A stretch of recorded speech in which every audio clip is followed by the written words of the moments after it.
Hello boys and girls, welcome to my channel. I'm for Classic and welcome to BenchART. So for today what we have in here it is Ancestors, the Humankind Odyssey. This game it is developed by the Panish Digital Games and it is using Unreal Engine 4. The publishers behind these games are the Private Division and they were responsible for providing me a key to try out the game and deliver this video to you much sooner than I was expecting, and I want to really say thank you to Private Division and also to the developers that were behind this insane project.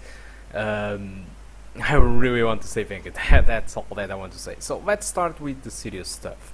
So for today I'm here to benchmark this game on my HD 7850, which is similarly close and same chip as the R7 265 and the R7 370 2GB. So I'm sporting 8 gigs of RAM and my Phenom II X4 it is overclocked to 3.5s, but this game it is not very demanding for the CPU. So what really happens is if you have a Phenom II X4 clocked at 3.0 or 3.2 or 3.4, probably you are going to simply have the same performance with the same stuttering or not. Alright, so now that I lay down my baby monkey and now that I'm having this much bigger ape, I think it's time for the big guys to talk. And first of all, let's talk about the graphical settings for this game. So this game, I'm actually playing the game at 1080p. You have options for borderless, windowed, full screen, a lot of options for the frame rate limit, including unlimited, VSync, and there are presets, and you can customize these settings. I'm actually using low settings, and it is not actually that bad. I will explain. But this is the minimum requirements. The game asks for an HD 7950 with 3GB and an AMD Phenom II X6. So basically, looking to these requirements, I shouldn't be allowed to play this game, or simply I couldn't play this game decently. But what really happens looking to these results that I have over here, what I have in here, it is an average around 42 frames per second with the low settings 1080p and a 1% low of 31. So I have never seen the game going under 30 frames per second with the low settings.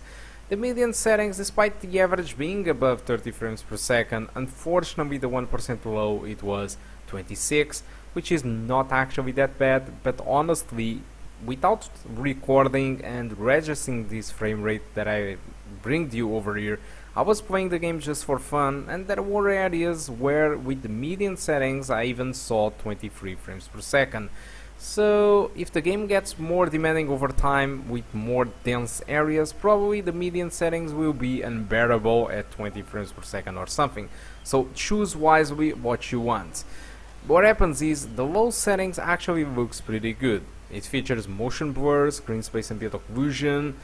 There are a lot of stuff which makes it feel good, although as soon as you choose median settings you start to notice some extra details, of course, that you are going to miss if you get back to the low settings. One of them for me it is volumetric lighting, water deformation.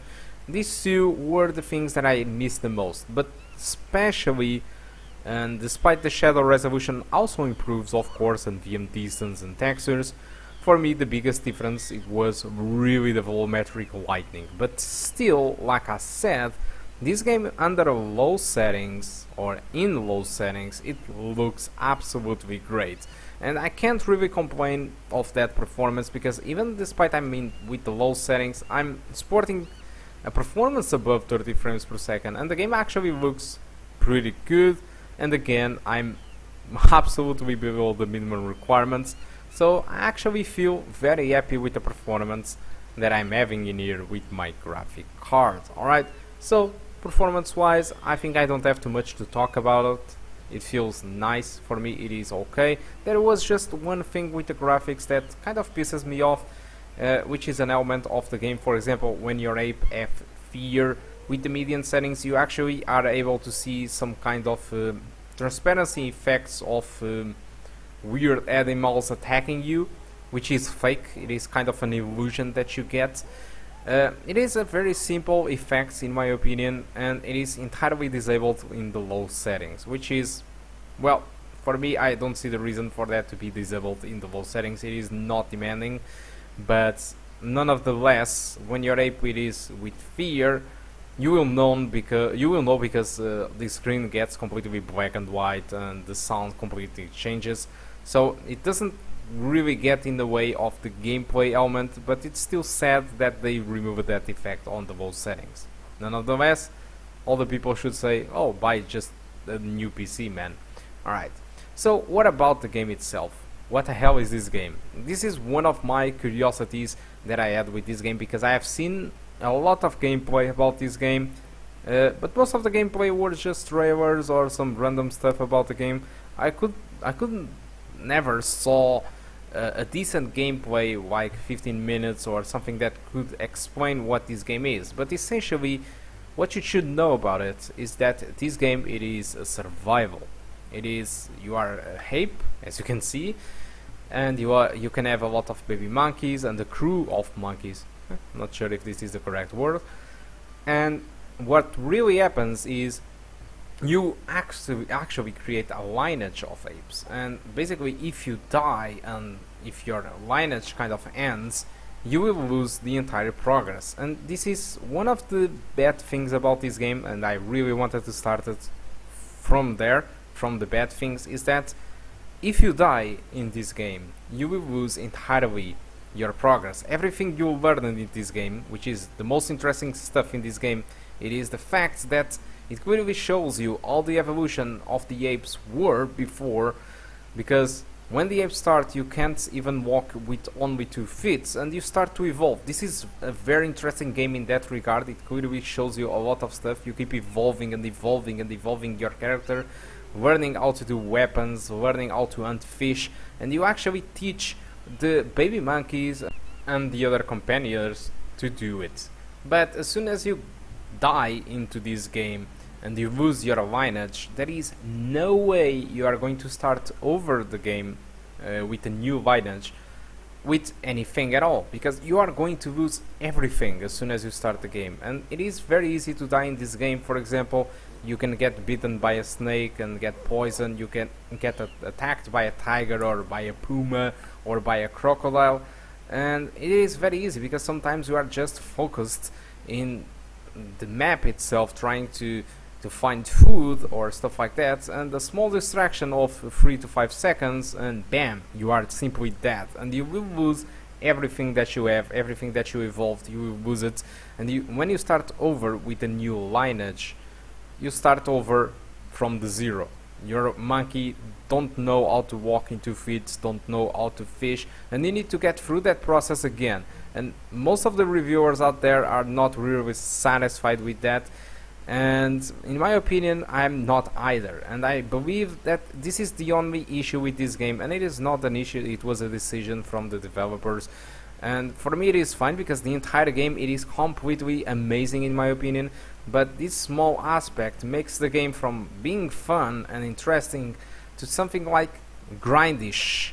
Alright, grindish and not really fun if you continue to start over and over, and you need to do this process over and over and over again, teaching the ape or the monkey to do every stuff. In my opinion, the developers behind this game should really focus in trying to create a new game mode where every time you die you could pass some information to a new lineage that you create. So every time you died, you could pass some of your progress to a new lineage. It could be limited, it could be anything, but the way that they have done this, it is really punishing for us. The fact that you can't even pass a single knowledge to a new lineage, it is really bad. Aside from that, the game, it is completely amazing.